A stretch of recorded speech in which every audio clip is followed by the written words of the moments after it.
Okay, तो long case की book फिलहाल गायनी का पार्ट जो है वो 80% तैयार हो गया है। उसमें छोटा सा बस ओवरव्यू दे रही हूँ कि थोड़ा बायोडेटा होगा, आर्ट ऑफ हिस्ट्री टेकिंग होगा। नजर आ रहा है?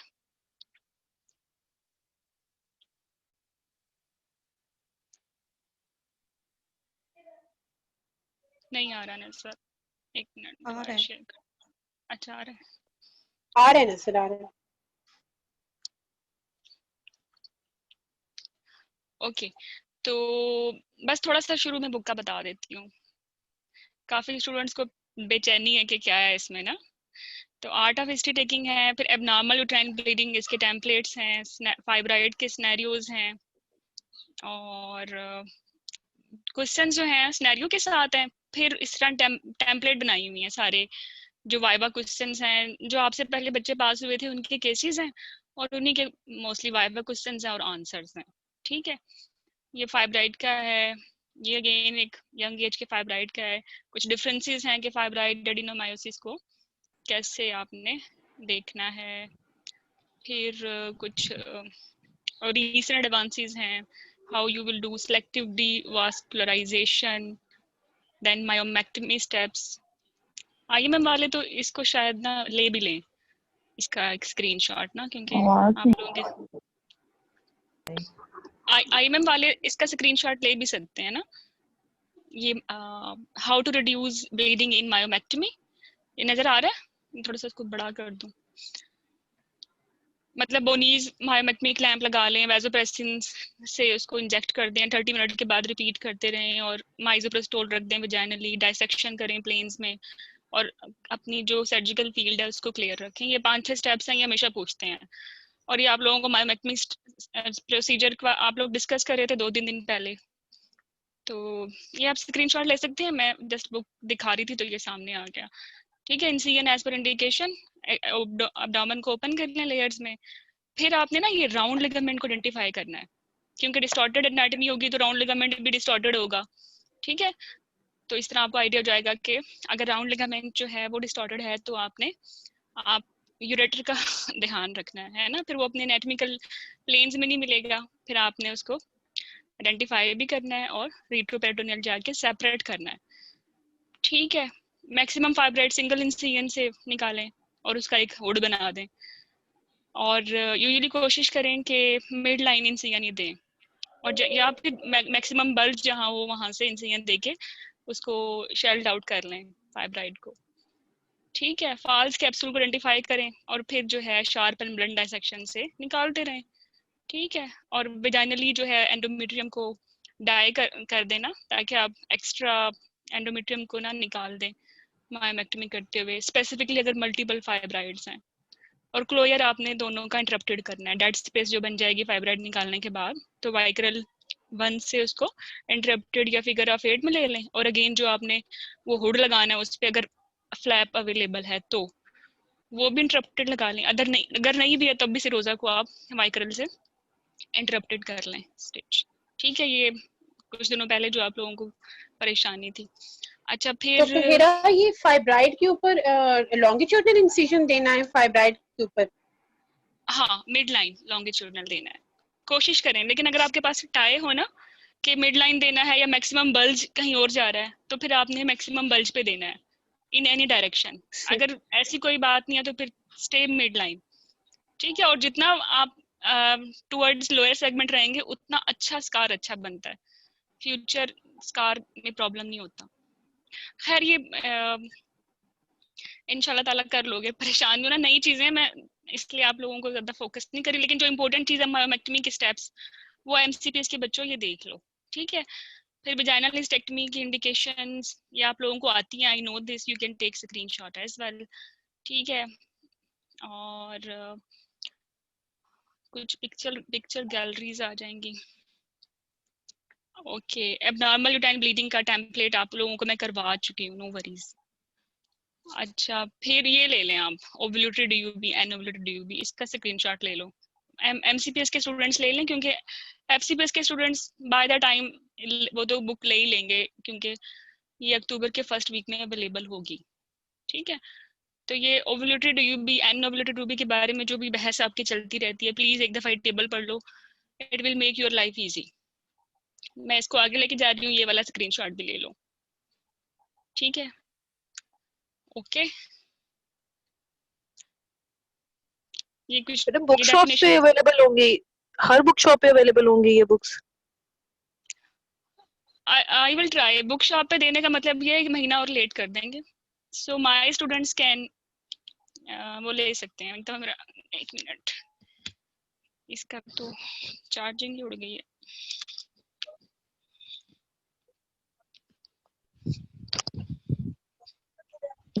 जस्ट एक मिनट। मींस के पढ़ने का भी मार्जिन मिल जाए हमें, इतनी अर्ली मिल जाए। नहीं, एफसीपीएस को तो डेफिनेटली मार्जिन मिल जाएगा।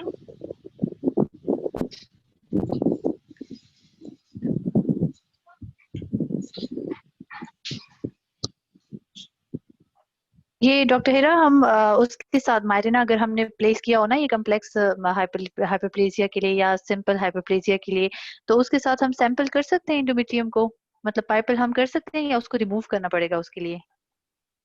एक मिनट,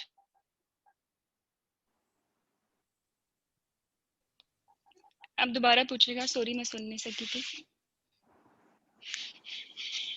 मैं पूछ रही हूँ कि अगर हमने मायरिना रखवाया हुआ हो ना ट्रीटमेंट ऑफ हाइपरप्लेजिया के लिए, इंडोमेट्रियल हाइपरप्लेजिया के लिए, तो उसके साथ हम मतलब मायरिना इन सीटू हो तो उसके साथ हम जो है वो सैंपल कर सकते हैं इंडोमेट्रियम को, या हमें मायरिना को निकालना होगा, या उस केस में फिर हम क्या करेंगे? पाइपल मारिना हम कर सकते? नहीं निकालने। अच्छा, तो फिर हम उसको मॉनिटर कैसे करेंगे, उसकी सैंपलिंग हम कैसे करेंगे, मतलब उस एंडोमेट्रियम के जिसमें ऑलरेडी पाइपल से करें, पाइपल से करेंगे पाइपल क्योंकि पाइपल हाँ, से कर लेकिन सकते हैं ना? पाइपल से कर सकते हैं। गाइडलाइन में लिखा हुआ है when Mirena is inside too during follow up of endometrial hyperplasia and you have to perform biopsy जो हमने 6 monthly करनी होती है in case patient compliant है और don't want to remove her uterus। तो in that case 6 month के बाद जो बायोप्सी होगी वो with inside to मायरिना ही होगी, ठीक है? मायरिना कुछ 7-8 हजार की आती है, महंगी है, बार बार नहीं निकाल सकते। ठीक हो गया। बाकी एक और भी क्वेश्चन था, आप लोग कह रहे थे कि एंडोमेट्रियम को कट की जो हम कट सेक्शन देते हैं यूट्रस पे जब हम हिस्टेक्टमी करते हैं तो नहीं देना चाहिए, उसका क्या नुकसान है? ठीक है, क्या नुकसान है वैसे? एनीवन? मैडम वो ग्लैंडुलर स्ट्रक्चर्स की स्टडी को थोड़ा सा डिफिकल्ट कर देता है। वो मायोमेट्रियल कॉन्ट्रैक्शन हो जाती है उससे। हाँ exactly, you try myometrial contraction हो जाती है, डेप्थ का अंदाजा नहीं रहता, ठीक है? नहीं होता, कितना और कितना डीप है इन्वेजन, तो एक्सटेंट ऑफ स्टेटिंग थोड़ी ट्यूमर नहीं पता चल सकता। Extent of tumour, but somehow nuclei जो है ना वो भी डिस्टर्ब हो जाते हैं। जो आम या जूनियर हिस्टोपैथोलॉजिस्ट होते हैं ना, तो वो नहीं कर सकते, टाइपिंग नहीं कर सकते कि ये एटीपिया है साथ में या नहीं है, ठीक है? दैट इज द रीजन के हमें आइडली जब हम यूट्रस को हिस्टेक्टमी करते हैं तो हमें दरमियान से नहीं कट सेक्शन करना चाहिए, विद इंटैक्ट जो यूट्रस है वो ही फॉर्मूलिन में डाल के भेजनी चाहिए, ठीक है? लेकिन आप में से 80% तो काटते ही होंगे, मुझे पता है, ठीक है? क्या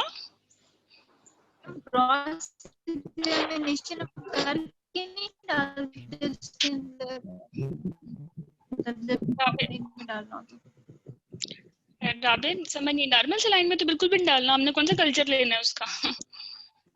हिस्टोपैथोलॉजी के लिए फॉर्मली नहीं होता है कल्चर, तब लेते हैं जब टीबी का सैंपल लेना हो ना, क्योंकि टीबी में आपने कल्चर करना होता है, इसे फेस बेसिलाई को एंटीबायोटिक रेजिस्टेंस चेक करनी होती है। अगर हम टीबी के लिए देख रहे हैं तो फिर हमने ओहो मुझे बिल्कुल, यू कैन राइट, आप चैट बॉक्स में लिख दे, मैं पढ़ लूंगी। मुझे लगता है आपके थोड़े से सिग्नल जो है ना वो ढीले हैं। अच्छा, आज का तो खैर हमारा जो था ओवेरियन ही था, तो ये थोड़ा सा इंट्रोडक्शन था बुक का, रीसेंट एडवांसेस ओवरी की और ये सारा आइडियल प्लान। डॉक्टर एक बात बता दें, जी जी, जब हम लोग जैसे HMG की पेशेंट होती है उसको हमने एंडोमेट्रियम सैंपलिंग लेनी होती है, तो ज्यादातर पेशेंट हार्मोन ले रही होती है, जैसे मोस्टली प्राइमर 10 वगैरह ले रही होती है ना, और अब हम सैम्पलिंग भी उसकी प्लान कर रहे हैं, तो हम क्या उसकी जो वो हार्मोन ले रही है वो बंद कर देंगे? फिर हमें ये होता है कि अगर बंद कर देंगे वो फिर से ब्लीड करेगी, और अगर वो ले रही है तो फिर एक्सोजीनस हार्मोन का इफेक्ट आएगा, तो उसकी बायोप्सी हम कैसे लेते हैं? देखिए एक तो हमारी इंडिकेशन क्या है, हमारी इंडिकेशन अगर मैलिग्नेंसी है तो मैलिग्नेंट सेल्स पे तो कुछ फर्क नहीं पड़ेगा, वो क्या नॉर्मल हो जाएंगे? नहीं होंगे, दे स्टिल रिमेन मैलिग्नेंट। ठीक है, कोई जरूरत नहीं होती कि आप मैं चलो बायोप्सी थोड़ा सा करा ही देती हूँ। Let me to find this.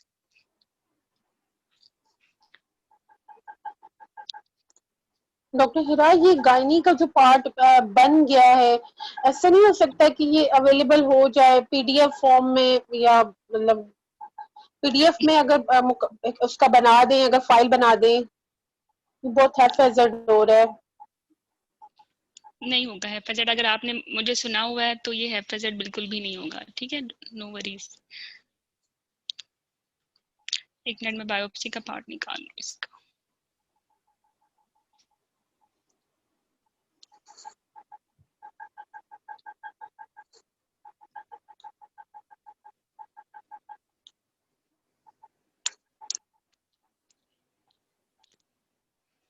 ठीक है, ये नजर आ रहा है कुछ कुछ? थोड़ा थोड़ा सा। हाँ। ये हार्ट वॉव क्वेश्चंस हैं बायोप्सी पे, तो ये आने ही आने। ठीक है, बायोप्सी की indication, type of endometrial biopsy, how to choose single one type, ठीक है, तो सबकी कंपैरिजन टेबल, और फिर इनके रिजल्ट की interpretation, and then the best time to do this sampling. Indication तो आपको पता ही है ना, ये एज है 45 वाली, उसके साथ एब्डोमिनल ब्लीडिंग है, या पेशेंट ओबीज है बहुत। ठीक है, और ये अनअपोज्ड एस्ट्रोजन ले रही है, पीसीओ है, फैमिली हिस्ट्री है, टेमोक्सिफेन यूज कर रही है, या मेडिकल ट्रीटमेंट फेल हो गई। ठीक है, और हम कौन कौन सी इंफॉर्मेशन ले सकते हैं बायोप्सी करके? हमें पता चल सकता है कि जो हमारी एंडोमेट्रियम है वो ओवुलेटरी है या वो एनओवुलेटरी है। मतलब it can be due to dysfunctional uterine bleeding, जिसका दूसरा नाम जो है वो ब्लीडिंग ऑफ एंडोमेट्रियल ओरिजिन है। तो हम टाइप कर सकते हैं एंडोमेट्रियम की फेज को। अगर हमने किया सेकंड हाफ में और हमें स्टिल प्रोलिफरेटिव मिल रही है, तो इसका मतलब क्या है? इसका मतलब ये है कि एनोवुलेशन। एनोवुलेशन है, प्रोजेस्टेरॉन नहीं आया। ठीक है, वाजिब ये किसने मारा है गोल दायरा? चलो थैंक यू रिमूव करने का। लेकिन एक और मजे की बात मैं आपको बताती हूँ, लिसन मी। ठीक है, ये जो ये ब्लीडिंग ऑफ एंडोमेट्रियल ओरिजिन होती है ड्यू टू ओव्यूलेशन, मतलब ओव्यूलेशन हो रही है लेकिन कार्पस ल्यूटियम जो है वो देर तक स्टे कर रहा है ना, डिजनरेट नहीं हो रहा। तो इस सिचुएशन में जब आप बायोप्सी करोगे ना शुरू में भी, तब भी प्रोलिफरेटिव चेंजिंग्स मिलेंगे। ठीक है, आपको ये तो पता है कि सेकंड हाफ में अगर आप बायोप्सी करते हो और प्रोलिफरेटिव चेंजिंग्स मिलती हैं, तो that is the reason of ये एनओवुलेटरी साइकिल्स हैं, एनओवुलेटरी डिसफंक्शनल यूट्राइन ब्लीडिंग है। लेकिन अगर आप फर्स्ट हाफ में भी करते हो बायोप्सी, जो कि आइडियली आपको प्रोलिफरेटिव मिलनी चाहिए, बट शुरू में तो ओवुलेशन नहीं होनी चाहिए ना, लेकिन आपको मिल जाती हैं ओवुलेटरी चेंजिंग्स, तो इसका मतलब ये है कि वो जो कार्पस लूटियम थी जिसको अपने टाइम पे डेड हो जाना था ना, फोर्थ हो जाना था, वो नहीं फोर्थ हुई, स्टिल नया साइकिल शुरू हो गया है, बट वो जो कार्पस लूटियम थी वो एक सिस्ट बन चुकी है, and it is going to secrete progesterone as well. ठीक है, तो आपको इवन फर्स्ट हाफ में भी पैची सिक्रेशन मिल सकती है, ऑल्दो ये लेस लाइकली है, क्योंकि प्रोजेस्टेरॉन जब तक किसी न किसी फॉर्म में होती है तो पिट्यूटरी में ओवुलेशन होती नहीं है, नया साइकिल शुरू ही नहीं होता। ठीक है, लेकिन अगर डिफेक्टिव है, कम मिकदार में है, तो पिट्यूटरी उसको बाईपास कर लेगी, तो नया साइकिल भी शुरू हो जाएगा, और कार्पस लूटियम से थोड़ी बहुत जो आ रही थी प्रोजेस्टेरॉन, उसकी वजह से शुरू में आपको patchy secretions, patchy secretory changings मिल सकती हैं। तो ये भी एक इम्पोर्टेंट वाइवा क्वेश्चन था। I have taken almost 24 or 48 hours just to find that reason। किसी स्टूडेंट से पूछा था एग्जामिनर ने, जब उनसे पूछा था उससे पहले तो खैर मुझे भी नहीं आता था, देन आई हैव सर्च्ड कि ये तो हमें पता है कि सेकंड हाफ में अगर आपको सिक्रेटरी चेंजिंग्स नहीं मिल रही तो वो तो एनोवुलेशन है, लेकिन अगर फर्स्ट हाफ में सिक्रेटरी चेंजिंग्स मिल रही हैं तो then how you will explain that pathology, तो only that situation can explain. ठीक है, मैं इसका डॉक्टर यही बोलेंगे कि डिफेक्टिव कॉर्पस लुटियम है और वो स्टे कर रहा है, और नेक्स्ट में भी वो मतलब वो सिर्फ वही प्रोजेस्टेरॉन सिक्रीट कर रहा है, वो हाँ डिफेक्टिव एग्जैक्टली कॉर्पस लुटियम बोल दें, डिफेक्टिव।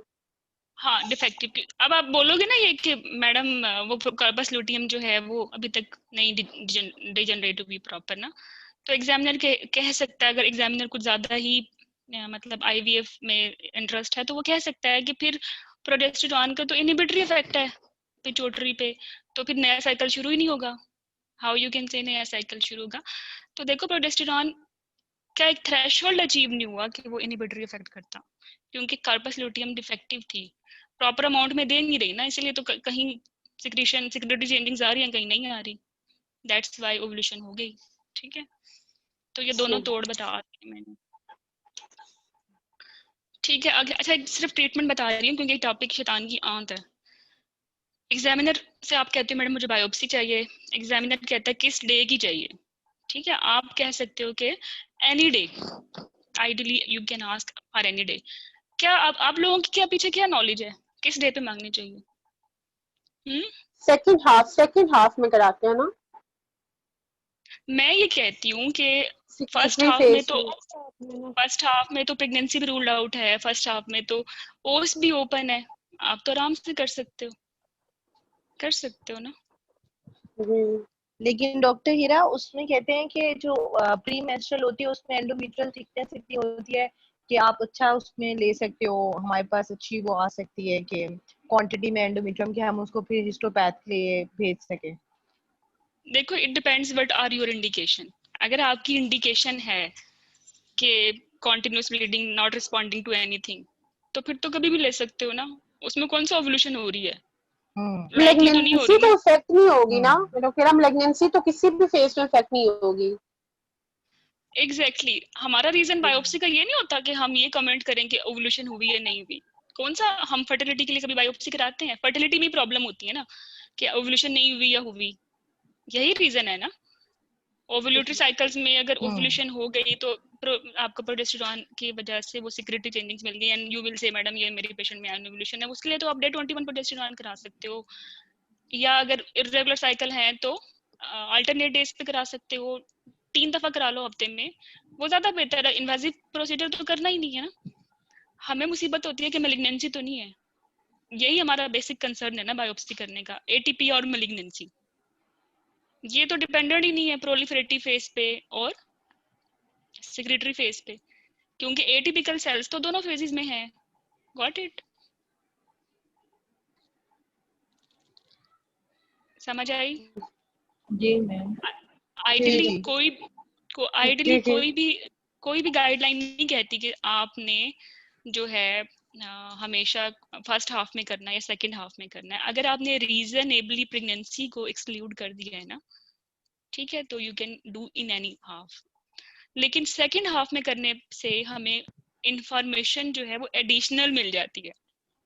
ठीक है, although we know कि dysfunctional uterine bleeding या bleeding of endometrial origin diagnosis of exclusion है, मतलब अगर हम कहें कि हमने हर चीज रूल आउट कर ली, fibroid, adenomyosis, PID, endometriosis, polyp, और हमें समझ नहीं आ रही कि अब रीजन क्या है एबनॉर्मल यूट्राइन ब्लीडिंग की, देन वी विल लेबल के ये ब्लीडिंग ऑफ एंडोमेट्रियल ओरिजिन या डिसफंक्शनल यूट्राइन ब्लीडिंग है। ऐसा ही है ना। तो उसको डायग्नोज करने के लिए तो हम नहीं करा रहे ना, लेकिन फिर भी इनडायरेक्टली जो हमारा डायग्नोसिस ऑफ एक्सक्लूजन है वो प्रूव हो जाता है। ठीक है, और इससे स्लाइट हेल्प मिल जाती है हमें ट्रीटमेंट करने के लिए ना, कि हम प्रोजेस्टेरॉन कैसे दें। क्योंकि सिर्फ अगर पेशेंट को साइकिल खराब है ना उसके, लेकिन हैवी नहीं है, ठीक है, साइकिल जस्ट इरेगुलर है, नमाज वगैरह पढ़ने का मसला है, बट हैवी नहीं है, तो जो पेशेंट जिसमें कार्पस लूटियल खराब है सेकेंड हाफ में, आप उसको सेकेंड हाफ में कार्पस लूटियल सपोर्ट दे दो।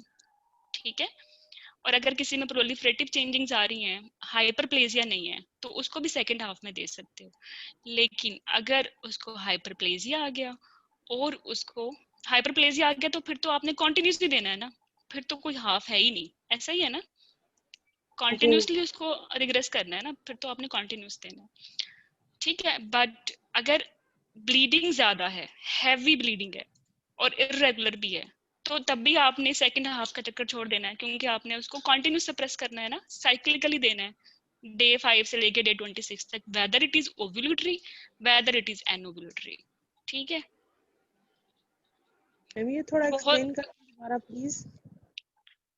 ओके लिसन, देखें दो तरह की सिचुएशन में पेशेंट आता है। एक पेशेंट वो है जिसका प्रॉब्लम सिर्फ इरेगुलर मेंस्ट्रुएशन है but it is not heavy. अगर आपको पता चल जाए बायोप्सी से, अगर आपने एडिशनल इन्फॉर्मेशन मिल गई आपको सेकंड हाफ में करने से, हमने डिसाइड किया है कि आल्दो तो मैलिग्नेंसी पे तो फर्क नहीं पड़ेगा, लेकिन फिर भी सेकंड हाफ में करने से हमें एडिशनल इन्फॉर्मेशन मिल जाती है सिक्रेटरी चेंजिंग्स की, नहीं है तो हमें पता चल जाता है कि ये डिसफंक्शनल यूट्राइन ब्लीडिंग है और ड्यू टू एनोवुलेशन है। तो हम क्या करेंगे, हम सिर्फ सेकंड हाफ में प्रोजेस्टेरॉन की सपोर्ट करेंगे, ठीक है, इन बोथ सिचुएशन, चाहे ओव्यूलेटरी था चाहे एनोवुलेटरी था, क्योंकि ओव्यूलेटरी था उसमें कार्पस लूटेम भी खराब था ना, सही से प्रोजेस्टेरॉन नहीं दे रहा था, और जो एनोवुलेटरी था ना उसमें तो प्रोजेस्टेरॉन था ही नहीं। अगर आप सेकंड हाफ में सपोर्ट दे दोगे तो विथड्रॉल ब्लीडिंग टाइम पे हो जाएगी। अब समझ आया, इतना समझ आ गया? जी देखो मैं दोबारा रिपीट करती हूँ, अगर साइकिल सिर्फ इरेगुलर है, weather it is ovulatory whether it is anovulatory, आप सेकंड हाफ में 10 डेज के लिए प्रोजेस्टेरॉन दे दो, डुफास्टोन दे दो, प्राइमोलिटाइन दे दो, छोड़ दो उसको, वो जो है ब्लीड कर लेगी, ठीक है, कर लेगी ना। लेकिन अगर पेशेंट को हैवी ब्लीडिंग है तो क्या सेकंड हाफ में देने से वो रिस्पॉन्ड करेगी? वो तो सेकंड हाफ में दे रहे हो, आपको तो कॉन्टिन्यूसली सप्रेस करना है ना। तो हैवी ब्लीडिंग अगर किसी भी सिचुएशन में हो, चाहे वो किसी भी तरह की डीयूबी है, ओव्यूलेटरी है, एनोवुलेटरी है, आपके पास एक ही चॉइस है, और वो ये है कि आपने साइक्लिकल प्रोजेस्टेरॉन देना है। मतलब प्राइमोलिटाइन आपके पास पेशेंट हैवी ब्लीडिंग के साथ आता है, हैवी इरेगुलर के साथ, तो आप क्या क्या क्या कहते हो, 21 डेज के लिए खाना है ना बीबी, 7 डेज नहीं खाना, यही करते हो ना? जी ma'am. You are not interested कि ये ओवुलेटरी है या एनोवुलेटरी है, क्योंकि इससे तो फर्क ही नहीं पड़ता मैनेजमेंट पे, क्योंकि हैवी है ना, the reason is heavy. Heavy है तो साइक्लिकल देना है उसको ताकि कंटिन्यूस सप्रेशन आए, ठीक है, और वो ब्लीड करे। अगर वो अगेन हैवी ब्लीड करती है तो उसमें आप ट्रांजामीन सपोर्ट दे दें उसको। अगर वो ब्लीड करना ही नहीं चाहती तो आप मायरीना रख दें, ठीक है। और मायरीना तो हर किस्म की डीयूबी में फर्स्ट लाइन है, whether it is ovulatory whether it is anovulatory, Mirena is first line, ठीक है, in case of menorrhagia, ma'am अगर in case of menorrhagia। Excuse ma'am, ये बता दें कि ओवुलेटरी मैम, ये ओवुलेटरी और इसका आप बता दें जरा, DUB जो आपने कहा है डिसफंक्शनल, ये डायग्नोसिस ऑफ एक्सक्लूजन है, तो फिर इसके कॉजेज में हम ओवुलेटरी एनोवुलेटरी वो पाम कॉइन वाला तो नहीं कहेंगे ना फिर? बिल्कुल भी नहीं, पाम कॉइन में एक रीजन है ना, पाम कॉइन मतलब bleeding of endometrial origin. Second COEIN, जो कॉइन सेकंड आता है ना जिसमें नॉन स्ट्रक्चरल रीजंस हैं। अच्छा एक मिनट में जरा जी मैम। ब्लैक बोर्ड निकालती हूँ फिर समझ आएगा। इसको खत्म करें इस मुसीबत को आज। हम मैथ मैडम हम जो हार्मोन से पेशेंट ले रही है फिर वो ऑफ ना करवाएं, उसके लेती रहे। क्या? अगर पेशेंट हार्मोन ले रही है पहले से, उसकी हमने एंडोमेट्रियल बायोप्सी लेनी है, तो उसकी वो ऑफ मतलब बंद ना करवाएं, हम लेती रहे अपने हार्मोन। जैसे हमारा बताइए पेशेंट तो या एग्जामिनर हमसे पूछती है कि तो पहले ले लीजिए। देखें अब आपकी इंडिकेशन क्या थी, इट डिपेंड्स। अब मुझे खुद बताओ इंडिकेशन। अगर आपने हाइपरप्लेजिया के ट्रीटमेंट के लिए बायोप्सी करनी है कि वाकई रिग्रेशन हो रही है, तो आपने तो बंद नहीं कराना, क्योंकि आपने देखना है प्रोजेस्टेरॉन इफेक्टिव है या नहीं। अगर कंटिन्यूसली प्रोजेस्टेरॉन भी ले रही है तो हमें हाइपरप्लेजिया नहीं मिलना चाहिए। एंड वी विल नॉट से कि छोड़ो हार्मोन। क्या कहोगे? छोड़ो नहीं कहोगे ना?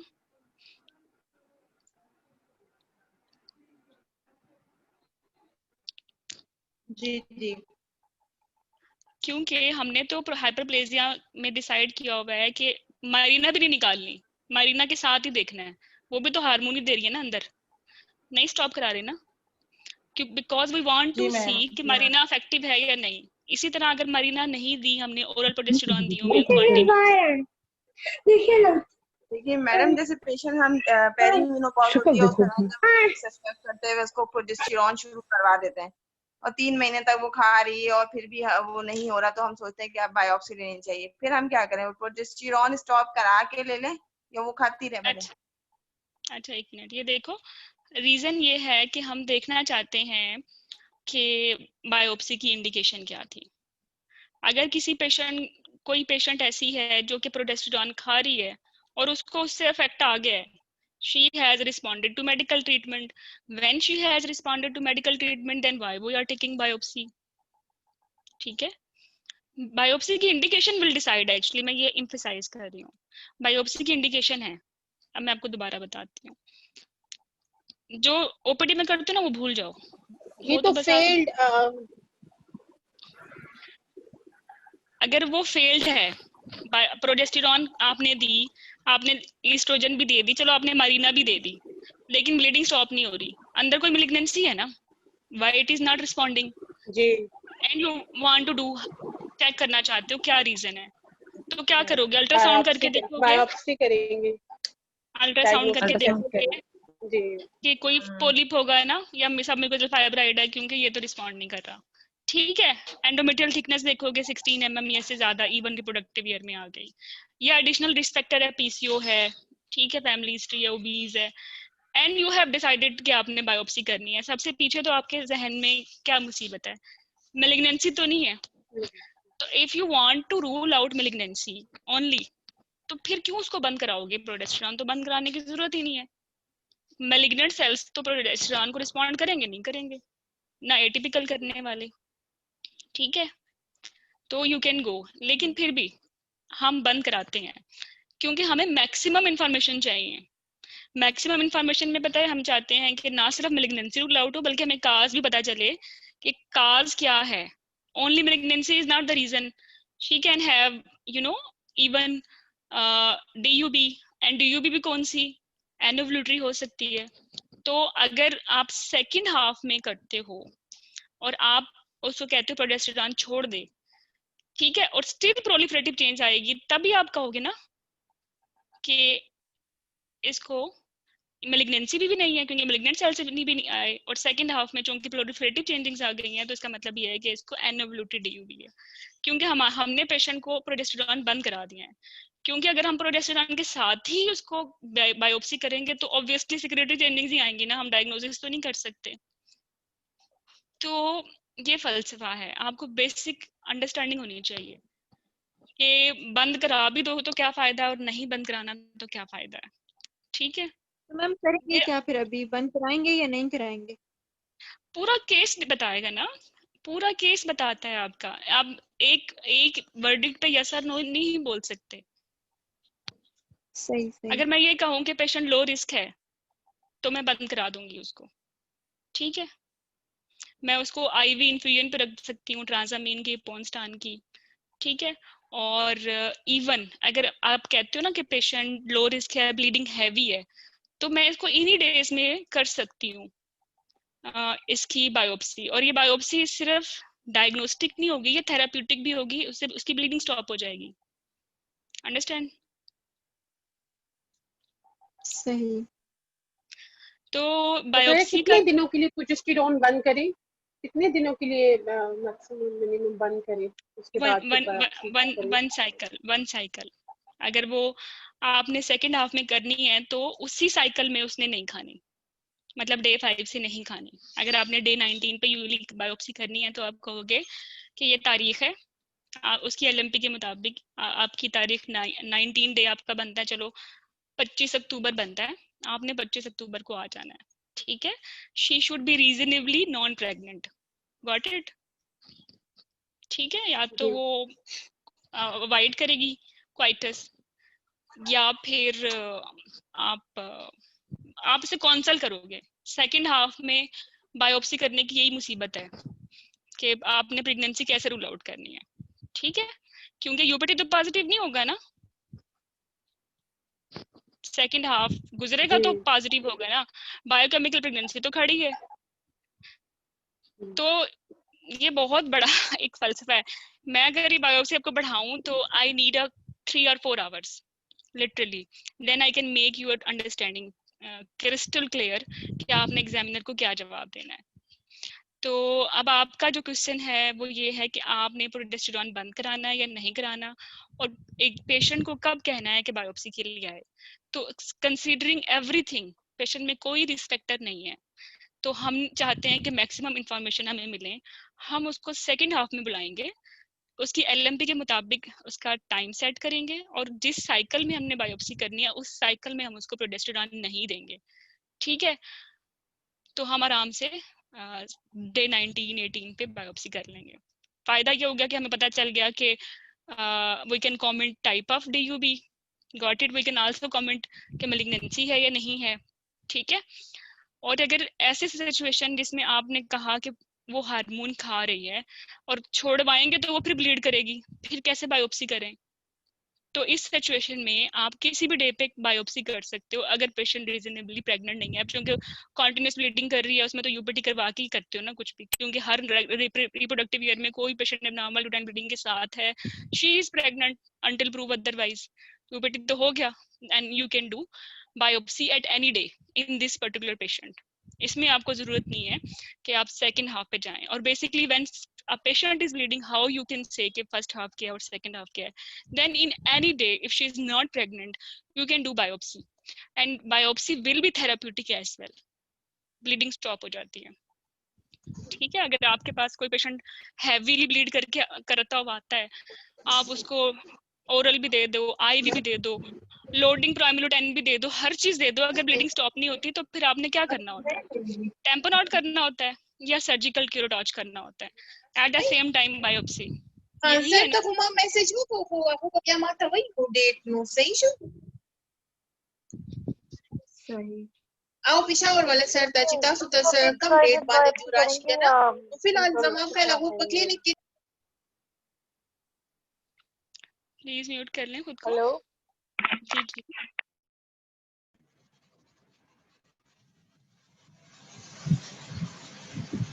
डॉक्टर हेरा, ये 18 और 19 डे पे करना है या 21 डे पे? सेकेंड हाफ में किस टाइम पे हम फिर बायोप्सी लें?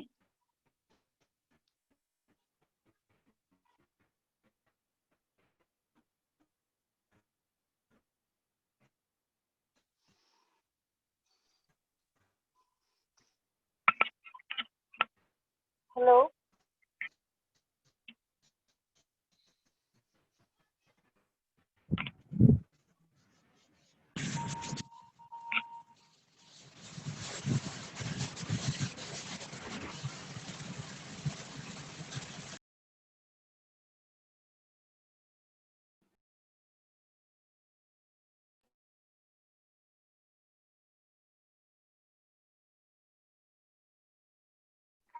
आवाज नहीं आ रही है। मैं ये कह रही हूँ बायोप्सी पे कोई और क्वेश्चन है तो फिर कर लेते हैं, या फिर ये बायोप्सी पढ़ लो फिर आज। मैडम डॉक्टर हेरा अभी आप बता। डॉक्टर हेरा कि डे ओवुलेटरी जो DUB है जिसमें ओवुलेशन हो रही है, उसमें जो ओवुलेशन हो रही है उसमें प्रोजेस्टेरॉन भी कम प्रोड्यूस हो रहा है, उसमें भी पूरा प्रोजेस्टेरॉन नहीं प्रोड्यूस हो रहा है, जिसको हम ओवुलेटरी जिसके साइकिल्स भी रेगुलर होते हैं अमूमन, तो उसका भी मतलब उसका भी पैची पैटर्न नहीं आता है, मतलब वो जैसे लुटियल फेस डिफेक्ट वाला है वो, और जो पहले आपने बताया है कि फर्स्ट फेस में अगर करेंगे तो वो भी पैची मतलब पैटर्न आता है, तो इसका भी वैसे ही आता है ओवुलेटरी DUB का भी कंप्लीट प्रोजेस्टेरॉन नहीं उसमें भी रिलीज, मतलब दूसरा जो एन ओवुलेटरी में तो बिल्कुल ही नहीं रिलीज हो रहा ना, उसमें तो आ ही जाएगी, मतलब प्रोलिफरेटिव भी आ जाएगी मुकम्मल तौर पर, लेकिन उसमें सिक्रेटरी तो आती है, लेकिन उसमें भी प्रोजेस्टेरॉन कंप्लीट नहीं होता बिल्कुल उसी तरह जिस तरह फर्स्ट हाफ में अगर हम बायोप्सी लेंगे तो उसमें सिक्रेटरी आ जाता है, तो ये तकरीबन सेम है एक तरह से। सेम है। दोबारा मैं 1 by 1 पढ़ाती हूँ। ये देखो, ये है ओवुलेटरी DUB, ये है एनोवुलेटरी DUB। जो ओवुलेटेड यूबी है ना, ये सिर्फ 10% होता है, एनओवुलेटरी ज्यादा होता है, क्योंकि टीन एज में भी यही है और एक्सट्रीम एज में भी यही है, मतलब 48 के बाद। पैथोफिजियोलॉजी ये है कि ओवुलेटेड यूबी में कार्पस लूटियम जो है ईदर डीजेनरेटिंग लेट, इसलिए क्या होगा कि स्पॉटिंग कंटिन्यूस रहेगी ना आफ्टर साइकिल, साइकिल टाइम पे ही आएंगे लेकिन देर तक रहेंगे। अगर 5 दिन में बंद होना था तो वो 6 दिन 7 दिन 8 दिन ले लेंगे, जब तक वो कार्पस लूटियम डेड नहीं होती प्रॉपर, ठीक है। या क्या होगा, साइकिल अर्ली आ जाएंगे, मतलब साइकिल स्पॉटिंग अर्ली स्टार्ट हो जाएगी। और रीजन क्या है, वो कार्पस लूटियम जिसने डे 28 पे डेड होना था वो डे 24 पे ही काम करना छोड़ गई है, बहुत कम काम कर रही है, स्पॉट नहीं कर रही एंडोमेट्रियम को, स्पॉटिंग शुरू होगी। इन बोथ केसेस ब्लीडिंग क्या होगी, प्रोलॉन्ग हो जाएगी, ठीक है। अगर डिफेक्टिव थी, शुरू से ही स्पॉटिंग हो गई, इवन ब्लीडिंग डेज प्रोलॉन्ग हो गए। और अगर बहुत स्ट्रॉन्ग थी कि डीजनरेट ही नहीं हो रही, उसमें भी ब्लीडिंग डेज प्रोलॉन्ग हो गए, बट ऑनसेट जो है वो चेंज हो जाएगा, ठीक है। और इस सिचुएशन में आपको सेकंड हाफ में बायोप्सी करोगे तब भी पैची मिलेगी, फर्स्ट हाफ में करोगे तब भी पैची मिलेगी। अंडरस्टैंड? क्लियर। अच्छा, पैटर्न क्या होगा इसका फिर?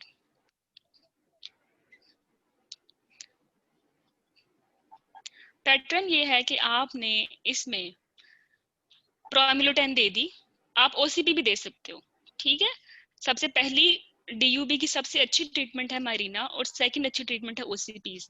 प्रोजेस्टेरॉन थर्ड अच्छी ट्रीटमेंट है, एक तो ये पता होना चाहिए। लेकिन प्रोजेस्टेरॉन में हमारे पास जो है ना, वो हम थोड़े लिबरल हैं कि हम टारगेट के मुताबिक भी दे सकते हैं, ठीक है। अब ओवुलेटरी डीयूबी में अगर हैवी ब्लीडिंग है तो हम 5 मिलीग्राम टीडीएस देंगे डे 5 से लेके डे 26 तक, मतलब 21 डेज के लिए, ठीक है।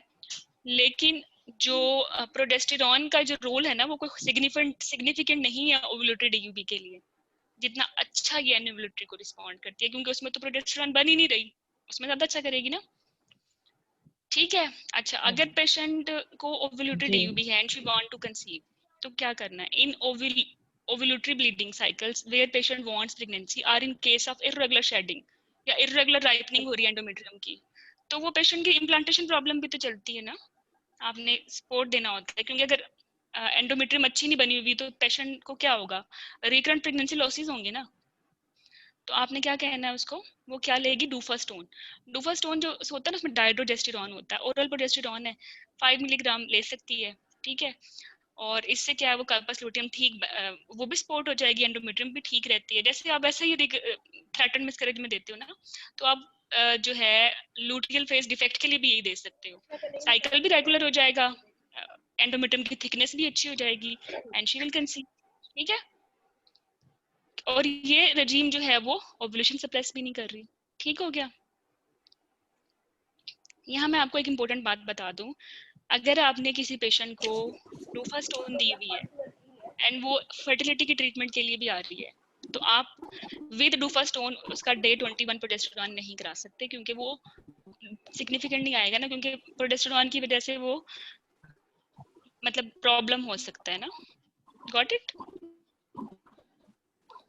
अच्छा ये लास्ट वाली बात रिपीट कर दो, लास्ट वाली प्लीज। देखो, एक मुझे केस याद आया, उसमें एक पेशेंट थी, फर्टिलिटी की ट्रीटमेंट के लिए आ रही थी, तो कैंडिडेट ने कहा कि मुझे इसका मिड लूटियल प्रोजेस्टेरॉन करवाना है। पेशेंट जो थी वो साइकिल रेगुलर करने के लिए डूफास्टोन खा रही थी, तो एग्जामिनर ने कहा कि आप मिड लूटियल प्रोजेस्टेरॉन करवाओगे और उस पे ओवुलेशन हो रही है, तो आप कैसे रूल आउट करोगे कि ओवुलेशन वाकई हुई है, ये तो प्रोजेस्टेरॉन खा रही है, प्रोजेस्टेरॉन तो आ गई ब्लड में, तो फिर फंस जाते हो ना। प्रॉपर अंडरस्टैंडिंग होनी चाहिए। अच्छा ठीक है, क्या कहेंगे फिर? तो बंद करानी है। अगर डूफास्टोन खा रहे हो ना और फर्टिलिटी की पेशेंट में साइकिल रेगुलर कराने के लिए, तो फिर डूफास्टोन बंद करानी है, फिर करवाना है प्रोजेस्टेरॉन मिड लूटियल, ठीक है। अच्छा ये देखो, अगर पेशेंट आ गई हमारे पास एनओवुलेटेड यूबी के लिए, जो हमने डिसाइड किया था कि 90% है, ठीक है, इसमें बायोप्सी पे क्या मिलेगा हमें, अगर हम सेकंड हाफ में करेंगे तब भी प्रोलिफरेटिव चेंजिंग मिलेंगी। इसमें आपको सिंपल हाइपरप्लेजिया मिल सकता है विदाउट एटीपीआई, इसमें आपको कॉम्प्लेक्स मिल सकता है, इसमें आपको विद एटीपीआई मिल सकता है, ठीक है। और इसका पैटर्न जो है वो यूजुअली इरेगुलर ही होता है, ये पेनलेस होती है। ओवुलेटेड डिसफंक्शनल यूट्राइन ब्लीडिंग तो पेनफुल होती है ना, यूजुअली पेनफुल हो सकती है क्योंकि पीएमएस की वजह से, ओवुलेशन की वजह से। ठीक है, मायरीना दोनों में बेस्ट है। ठीक है, अब ट्रीटमेंट क्या करनी है, तो हम इसको लो डोज ओसीपी स्टार्ट करवाएंगे फ्रॉम डे 5 से टिल डे 26 तक।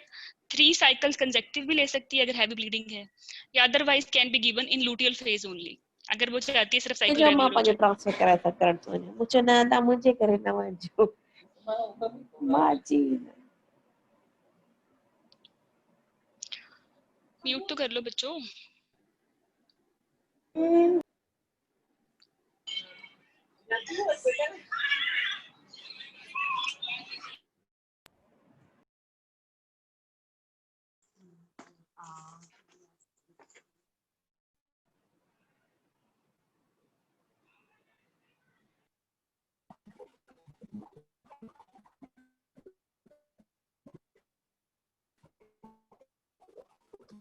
मैम हम टाइमिंग चेंज कर लें प्लीज, इस टाइम तो बहुत नींद आई होती है, वार्ड से वापस आते हैं तो।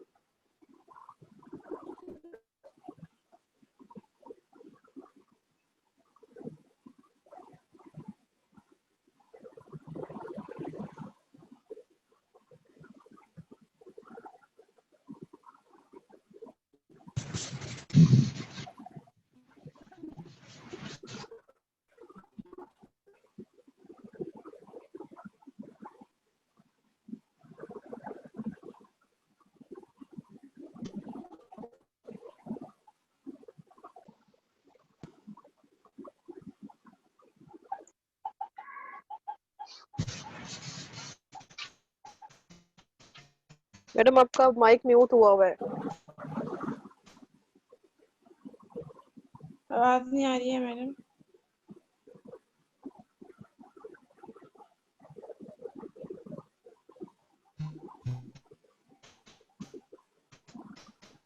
कब से नहीं आ रही आवाज? बस अभी थोड़ी देर ही हुई, 2 जहाँ मिनट से में। आपने एनएमएलटी का बता रही थी ना, एनएमएलटी डीएबी की ट्रीटमेंट से, वहाँ से। ठीक है, अच्छा मैं ये कह रही हूँ कि ओवेरियन कौन लेगा हिस्ट्री, ओवेरियन मैथ्स की? मैम नमाज के बाद शुरू कर दें? ठीक है, मैं आपको ब्रेक दे देती हूँ 5-6 मिनट के लिए, 7-8 मिनट के ले लो, ठीक है? ठीक, थैंक यू। ओके, अल्लाह हाफिज़। अस्सलाम वालेकुम।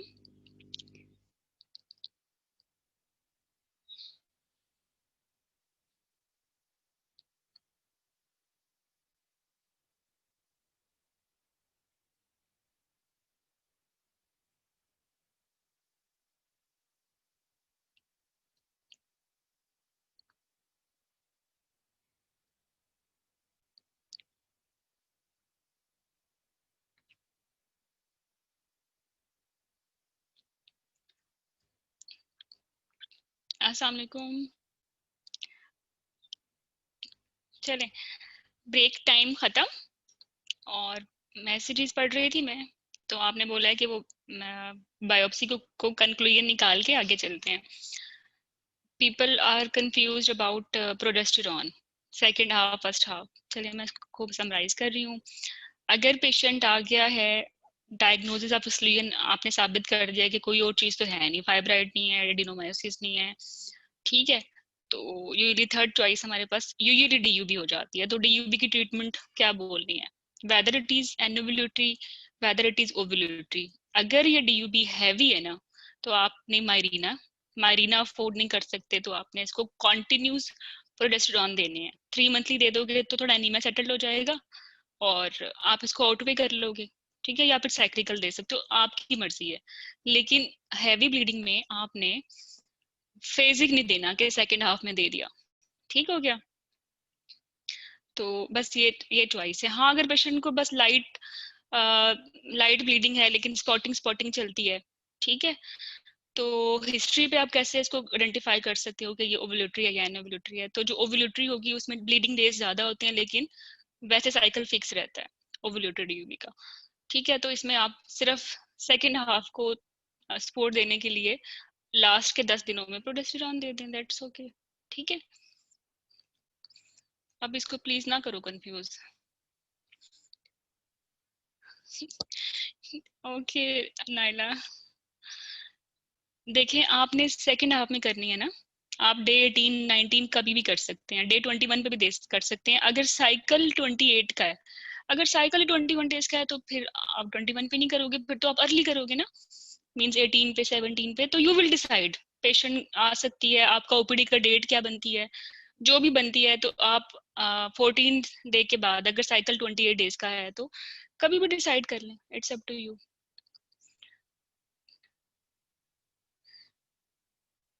ओके ओके, किसी को अब नींद आ रही है, किसी को रात को नींद आती है, ठीक है। मैं उन लोगों में से हूँ कि जो रात पे इतना अच्छा पढ़ा नहीं सकते। आई फील कि मैं रात को इतना अच्छा दे नहीं पाती, तो इसलिए मैंने ये डे टाइमिंग की है, 4 बजे 5 बजे जो भी आपको सूट करता है। अच्छा, अब हम अपना आज का जो हमारा एजेंडा था वो मैस एब्डोमेन था, उसको शुरू करते हैं, ठीक है।